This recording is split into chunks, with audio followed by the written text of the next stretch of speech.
Sir आप ठीक हैं, खैरियत से? सर रिपोर्ट ये है कि जो जिसको आजकल ज़ाहिर है इस्लामाबाद हाई कोर्ट ने हाथ खींचा हुआ है, तो लाहौर हाई कोर्ट ने इमरान खान साहब का जो है हाथ देने का पूरा एक वो बनाया हुआ है। वैसे भी हुकूमत जो है पीएसएल के मैच का इंतजार खत्म होने तक पीछे हट गई थी, तो लाहौर हाई कोर्ट के ऑर्डर जो है वो आए हैं जी सुबह 10 बजे तक जो है वो उसको किया जाए। खान साहब ये मुझे एक बताएं, हुकूमतों के लिए इस तरह की अदालतों के, मैं लफ्ज इस तरह की अदालतों का इस्तेमाल कर रहा हूं, इस तरह की अदालतों के लिए हुकूमत के लिए हुक्म मानना कितना जरूरी होता है जब उनको नजर आ रहा होता है कि ये जो अदालतें हुक्म दे रही हैं स्टेट के बहुत खिलाफ है, किसी कानून कायदे में भी नहीं आता? सर मानना उनको पड़ेगा जी जी, क्योंकि ये उन्हीं का एक हिस्सा है ना, उन्हीं का जी एक ब्रांच है। अब मसला सिर्फ ये है कि वहां जो आदमी अथॉरिटी में बैठ गया है, अब वो जो गड़बड़ कर रहा है, जो भी हुकूमत मुखालिफ जो चीजें वो कर रहा है और वो सियासत खेल रहा है बेसिकली एक प्रॉक्सी के जरिए, उसको थोड़ा सा मैनेज करने की जरूरत है। और उसमें अगर ये डायरेक्ट मुखालिफत करते हैं जज के साथ, तो सर वो भी एक वायलेशन है। बिल्कुल तो ठीक है। क्योंकि एक अमानत है इसकी, कौम की, अवाम की, सिस्टम की, निज़ाम की, जमहूरियत की, बका की, सारी चीज़ें कि जो हमारी जो अदालतें हैं वो इंसाफ के मामले में वो सही चल रही हैं, तो अल्लाह ताला की रहमत है, बाकी चीज़ें भी चलती रहेंगी। मगर वहाँ गड़बड़ हो जाए, अब तो हुकूमत फिर उसके लिए जो प्रोसेस है उनका एक जज को रिमूव करने का, यहाँ अमेरिका में भी है, S95 कहते हैं उसको, कि अगर आपको कॉन्फिडेंस नहीं है जज के ऊपर तो आप उसके खिलाफ वो दे के तो उसको उस केस से या उस पोजीशन से भी हटा सकते हैं। मगर उसका हुक्म अदूली करना ये किसी भी तरीके से हुकूमत के लिए बिल्कुल भी दुरुस्त नहीं है, और उसके लिए आर्ग्यूमेंट का भी जगह नहीं बनता। मगर सिचुएशन जो पाकिस्तान में डेवलप हो गई है सर, ये अगर इसको हम सही तरह समझने की कोशिश करें तो ये इतना कोई नॉइजी और इतना शोर शराबा होगा कि अचानक हो सकता है कि कोई तीसरी कुव्वत जो है वो अपने आप को प्रॉक्सी के तौर पर पेश करे और फौज और अदलिया मिलकर उस पर राजी हो जाए, मगर ना पीडीएम को हुकूमत दी जाए और ना ही इमरान को भी दी जाए। और वो इमरान का मकसद भी यही है कि अगर मैं नहीं तो ये भी नहीं। अब अगर ये कर रहे हैं तो ये ठीक नहीं है, उसको बाकी किसी चीज से भी नहीं है। बहुत अनफॉर्चुनेट है जो कुछ हो रहा है, ये नहीं होना चाहिए था। सुबह एक ऑडियो भी सुनी, उसमें कुछ कंफ्यूजन भी थी, दोस्तों में बहस चल रही है कि उसका कहने का क्या मतलब था, कि अलवी साहब जो हैं वो कहते हैं कि जी मैं असद उमर से बात करता हूं, तो डॉक्टर अश्मीन साहबा कहती हैं कि जी वो उनके साथ है, यानी वो उनके साथ हंगामे करने में है या उनके साथ बैठा हुआ है। तो ये बातें एक बड़ी थोड़ी सी जी वो अगर तशवीशनाक आप थी। अगर आप कहें तो असद साहब को लेने से पहले अगर वो लोग हम जी लोग वो जो ऑडियो है। जी बिल्कुल। पेट्रोल बॉम्ब्स फेंकना शुरू कर दिए हैं लोगों ने, वो अभी इस पे हमारे वर्करों ने उधर से भी इससे पहले कि कोई खून खराबा हो जाए, I think you need to talk to somebody and intervene. नहीं, आई हैव टॉक्ड। आप ये कह दें, आप उनसे कह दीजिए कि मैं बात कर लेता हूँ and I try to sort Khan sahab से।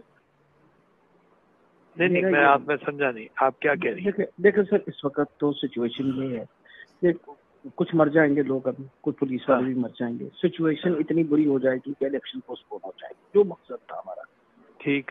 आई think what you need to do is tell him, Khan साहब के जी, I think the best thing is to give in and fight another day. Other मैं तो ये, मेरा तो ये ख्याल है, बाकी आप एक जो भी कर समझे। उन्होंने बात तो आना नहीं। अभी इस वक्त रेंजर्स भी वहाँ हैं, इस वक्त तो पेट्रोल बम चल रहे हैं यहाँ, और अभी उनकी वाटर कैनन को आग लग गई थी। मैं तो क्योंकि I am intentionally sitting outside at the moment today for the first time, because वो जो लोगों को बुलाना और सबको कहना, तो मसला ये है कि this is now really really going from bad to worse. चलो let me consult with Asad also. क्या कह रहे हैं? हाँ, असद से तो मैंने बात की, बट असद ने कहा कि आपने कुछ नहीं कहना, असद भी बाहर बैठा हुआ है, मैं बाहर बैठी हूँ।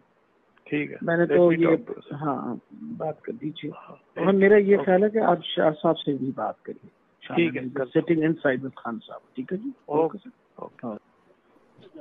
इस वेले खान साहब ने क्या है, सारे MP MNS no MPs no phone करो, करना और वो कर लेने जी, पहुंचन बंदे लैके पहुंचन, उन्होंने कॉल कह दियो मेरे वालों, जेड़ा नहीं पहुंचा मैं कोई टिकट नहीं देना। मैं हुणे खान नाल डायरेक्टली गल कही, मतलब सोचने वाली है। एक इस बीबी ने यह भी कहा है कि इलेक्शन पोस्टपोन हो जाए, जो कि हमारा मकसद है। क्या पीटीआई भी इलेक्शन नहीं करवाना चाहती सर? सर ये जो जुमला है ना, इस पे एक बड़ी अजीबो गरीब बहस चल पड़ी है। कुछ फौजी हजरात जो हैं, जो इस सारे गेम के ऑर्केस्ट्रा और उसका वो प्लेबैक सिंगर्स हैं, वो बार बार ये कह रहे हैं कि जी ये मैडम डॉक्टर यास्मीन राशिद साहिबा से गलती हुई है।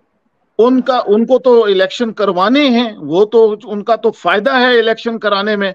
तो वो कैसे कह सकते हैं कि जी बंदे मरवाने के बाद इलेक्शन पोस्टपोन हो जाएंगे, जो हमारा मकसद था, इनका मकसद। मगर स्टेटमेंट बड़ी क्लियर है।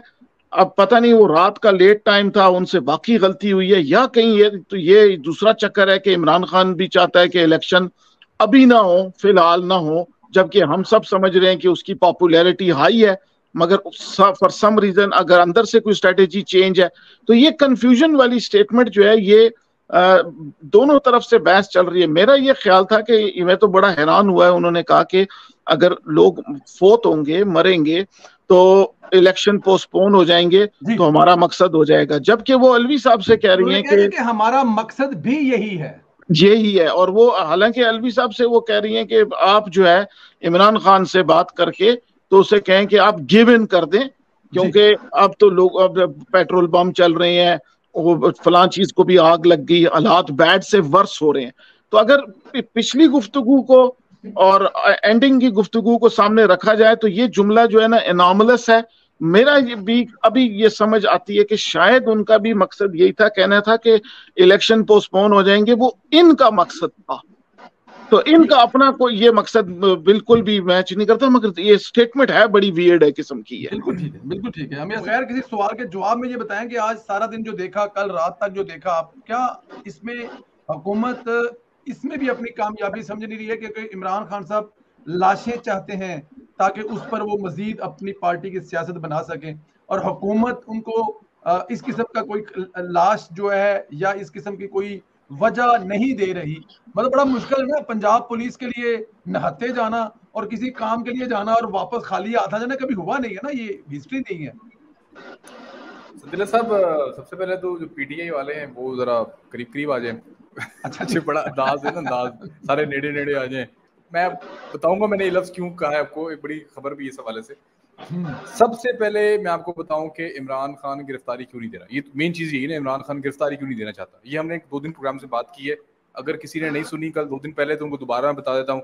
ब्लड टेस्ट, नशे का आदि और जो प्लस्तर, ये 3 चीजें हैं जिसकी वजह से इमरान खान गिरफ्तारी नहीं देना चाहता। इमरान खान ने कल अपने एक इंटरव्यू में बात की, आपने सुनी होगी, उसने कहा पता नहीं जेल में क्या होता है, मुझे नहीं पता।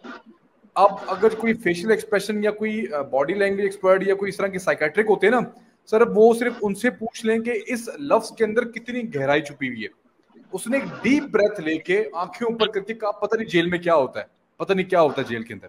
इसमें बहुत, उसका मतलब वो डरता है, साफ नजर आ रहा है वो डर रहा है जेल से। आपको रोक रहा हूँ, जेल में जो भी होगा शहबाज गिल प्रेस कॉन्फ्रेंस से बता देंगे।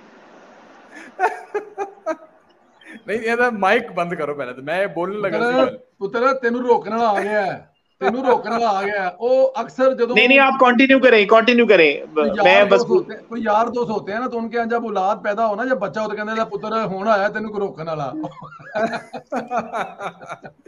सेकंड नहीं मैंने तो इनकी बात को जी, ये जो ऑडियो है आरिफ अलवी की और यास्मीन राशिद की, ये आज की नहीं है, ये कल की है।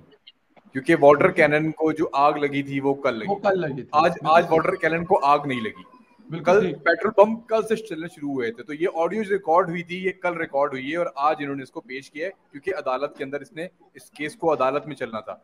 सेकंड चीज, अदालतें भी यहाँ पे क्या कर रही हैं। अदालतें जो है, इस्लामाबाद हाई कोर्ट ने तो अपना किरदार बेहतरीन अदा किया है, हमें अप्रिशिएट करना चाहिए। उन्होंने कहा कि भाई ट्रायल कोर्ट में केस है, ट्रायल कोर्ट से रब्ता करो, हमारा कोई मामला नहीं है। वारंट उन्होंने जारी किया है, ये एफिडेविट भी वहीं जमा करवाओगे। अगर वो एफिडेविट को मानते हैं तो ठीक है, क्योंकि तुमने 18 को वहां पेश होना है। तो सेकंड चीज होगी कि ट्रायल कोर्ट के अंदर वहां नहीं गए, क्योंकि ट्रायल कोर्ट ने already warrant, Lahore high court के अंदर आईजी को बुलाया गया और बाकी डीआईजी ऑपरेशंस को भी बुलाया गया। उन्होंने कहा क्या करना चाहिए, तो आईजी ने वहां पे ये बात की कि भाई ऑलरेडी पीएसएल की वजह से हमने मुलतवी कर दिया है ऑपरेशन, अब वहां पे कोई ऑपरेशन नहीं हो रहा। तो अदालत ने कहा क्या हम इसको कल तक मुलतवी कर सकते हैं, कल 10 बजे तक मुलतवी कर सकते हैं इसको। उन्होंने कहा हमें कोई इतराज नहीं है, आप कल 10 बजे तक मुलतवी करते हैं। उन्होंने कहा ठीक है, हम कल 10 बजे तक, सुबह 10 बजे तक इसको मुलतवी करते हैं इस ऑपरेशन को। दो चीजें, आज रात को फोर्सेस पीएसएल में होंगी, थकी भी होंगी, ड्यूटीज कर रही हैं 12 घंटे ऑलरेडी सुबह से लगी हुई हैं, वो फिर वहां पे नहीं जा सकती। देखिए हिकमत अमली ये गवर्नमेंट की ही है कल सुबह 10 बजे की, क्योंकि सारा दिन पीएसएल की ड्यूटीज करेगी कम से कम 2 से 3 हजार पुलिस एहलकार, और टोटल 6-7-6 हजार पुलिस एहलकार हैं जो लाहौर में इस वक्त 25,000 एहलकार सिर्फ लाहौर के, लाहौर पुलिस के, जिसमें 6,000 से 8,000 ड्यूटीज दे रहे हैं पीएसएल की। वो थके आ रहे होंगे, वो भी रात को जाके ऑपरेशन नहीं कर सकते। इमरान खान जो है इस वक्त गिरफ्तारी से बचने की वाहिद वजह उसकी सिर्फ यही है कि वो जेल जाने से डर रहा है, क्योंकि वो जानता है कि जेल में जाके उसके साथ क्या मामला हो सकते हैं। सेकंड, अब जहां तक बात आ जाए, ये अनारकी वगैरह की बात कर रहे हैं, मामला खराब हो रहे हैं, ये जानबूझ के खराब की जा रहे हैं। और मैं क्योंकि पॉलिटिकल वर्कर्स को एक दाद देना चाहूंगा कि नो डाउट चाहे आपका इख्तलाफ लाख हो पीटीआई वालों के साथ, लेकिन मैंने अरशद परवेज साहब और परवेज सिंधिला साहब, मैंने इसको बहुत ज्यादा गहराई से मॉनिटर किया है। मैं इसलिए थोड़ा सा आपसे 2 मिनट और मैक्सिमम लूंगा। मैं 2 चीजें यहाँ पे डिस्कस करना चाह रहा हूँ 2 मिनट में सिर्फ। पहले ये है कि मैं ऑलरेडी इसको 12-15 घंटे अनस्टॉप जो है ना, नॉन स्टॉप से कहते हैं अनस्टॉपेबल, मैंने इसको मॉनिटर किया है सुबह 8 बजे तक मैं देखता रहा हूँ उसको।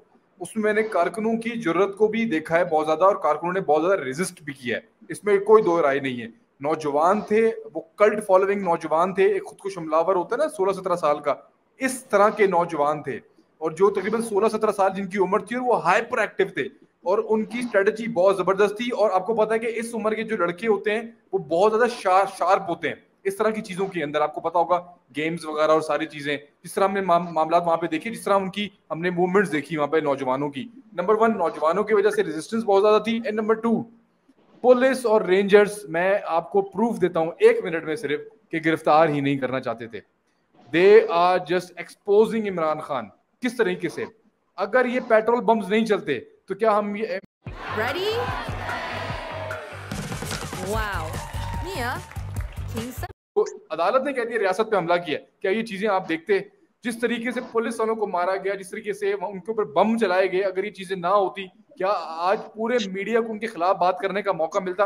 कभी भी नहीं मिलता। सेकंड चीज, सुबह 7 बजे 400 पुलिस एहलकार जमान पार्क से एंटर हुए हैं और 400 सुंदर रास रोड से एंटर हुए हैं। सिंधिला साहब, ठंडी सड़क जिसे कहते हैं, 800 एहलकार जमान पार्क के दरवाजे तक पहुंच चुके थे, और वहां पर एक भी कारकुन नहीं था। सारे मुंतशिर होके जमान पार्क का जो ग्राउंड है वहां पहुंच चुके थे। मैं सुबह 7 बजे की सिचुएशन बता रहा हूं। उसके बाद जमान पार्क में सिर्फ सिंधिला साहब 15 से 20 लोग मौजूद थे। 400 से 600 के दरमियान पुलिस एहलकार मौजूद है दरवाजे के ऊपर सुबह 7 बजे। 15 से 20 अंदर सिर्फ 15-20 लोग मौजूद थे। उसके बाद रेंजर्स और पुलिस पीछे हट गई, और उसके बाद आपने फुटेजेस देखी होंगी शहरियार अफरीदी की और जो कासिम सूरी की आपने देखी होगी फुटेजेस। कासिम सूरी के साथ 15-20 लोग थे केनाल रोड के ऊपर, आपके सामने वो सिचुएशन, आपने सबने वो फुटेज देखी है। 15-20 लोग कंट्रोल नहीं हुए इनसे 600। इसका मतलब गिरफ्तार करना मकसद नहीं था, सिर्फ इसको एक्सपोज करना है। और राजा साहब